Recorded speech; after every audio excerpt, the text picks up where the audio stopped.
ठरलं तर मग या मालिकेच्या आजच्या 8 नोव्हेंबर 2025च्या एपिसोडमध्ये सायली आणि अर्जुन दोघे मैनावतीने दिलेल्या तिच्या मावशीच्या पत्त्यावर जातात. पण तिथे गेल्यावर त्यांना समजतं की तिनं खोटा पत्ता दिलेला आहे. तिथं त्या नावाची व्यक्ती कोणती राहत नसते. मुळात त्या चाळीचं नावसुद्धा भलतंच असतं. त्यामुळे आपल्या आईनं आपल्याला खोटा पत्ता का दिला, ती आपल्यापासून काय लपवत आहे, असा संशय आणखी सायलीच्या मनात बळावतो. तर अर्जुनसुद्धा तिच्या या वागण्याचा अर्जुनला सुद्धा संशय येतो. सुभेदारांच्या घरात अस्मिता स्वतः सगळ्यांसाठी कॉफी बनवत असते. त्यामुळे सगळेजण तिला चिडवत असतात. तिचा नवरासुद्धा त्यात सहभागी असतो. मात्र साक्षी तिथे अस्वस्थ झालेली असते. सचिनला म्हणजेच अस्मिताच्या नवऱ्याला भेटवण्यासाठी तिनं महिपतला बोलवलेलं असतं. ती सतत सचिनला फोन करत असते. पण आजूबाजूला सर्व सुभेदार बसलेले असल्यामुळे तो फोन उचलत नाही. त्यामुळे ती भरपूर बेचैन होते. महिपत तिला म्हणतो की तू म्हणतेस की तुझा बॉयफ्रेंड नाही, मग तू एवढी बेचैन का होतेस? तेव्हा साक्षी त्याला म्हणते की आता मी नवीन ओळख घेतली आहे. त्यामुळे साक्षी शिकरे या नावानं जेवढी धावपळ माझ्या आयुष्यात झाली, तशी मला या नावाच्या ओळखीमध्ये नको आहे. मला माझं आयुष्य शांततेत जगायचं आहे. सचिन हा कॅनडामध्ये राहतो. त्यामुळे मला तो परफेक्ट वाटतो. पण तो फोन का उचलत नाही हे तिला समजत नसतं.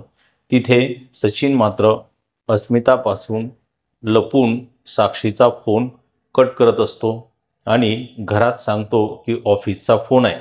तितक्यात शिक्षा पूर्ण करून प्रिया तिथे येते. तिची अवस्था पाहून सर्वांना हसू येत असतं.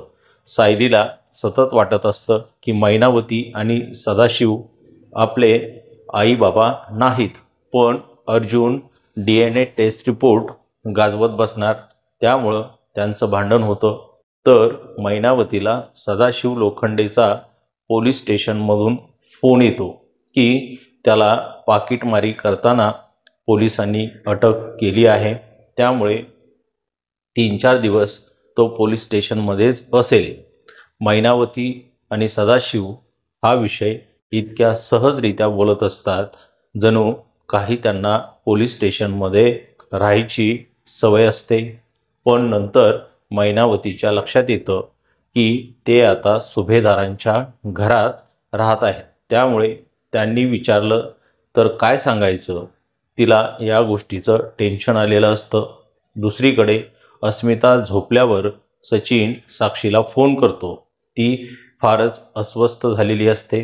ती त्याला म्हणते की आपण सिच्युएशनशिपमध्ये आहोत, पण मला तुझी काळजी वाटते.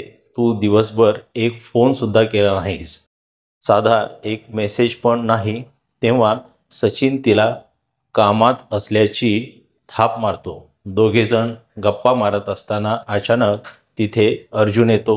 सचिन पटकन फोन ठेवतो आणि अर्जुनला खोटं बोलतो की माझे ऑफिसचे कॉल आहेत. US बेस कॉल असल्यामुळे ते रात्रीच येतात. अस्मिताला डिस्टर्ब नको म्हणून मी बाहेर येऊन बोललो. अर्जुनला त्याचं म्हणणं पटतं. रात्री सगळेजण झोपले असताना सायली आणि प्रतिमाला एकाच वेळी एकच स्वप्न, दोघींनाही स्वप्नात तन्वीचा वाढदिवस दिसत असतो. तर मित्रांनो, असा आहे आजचा ठरलं तर मग या मालिकेचा एपिसोड.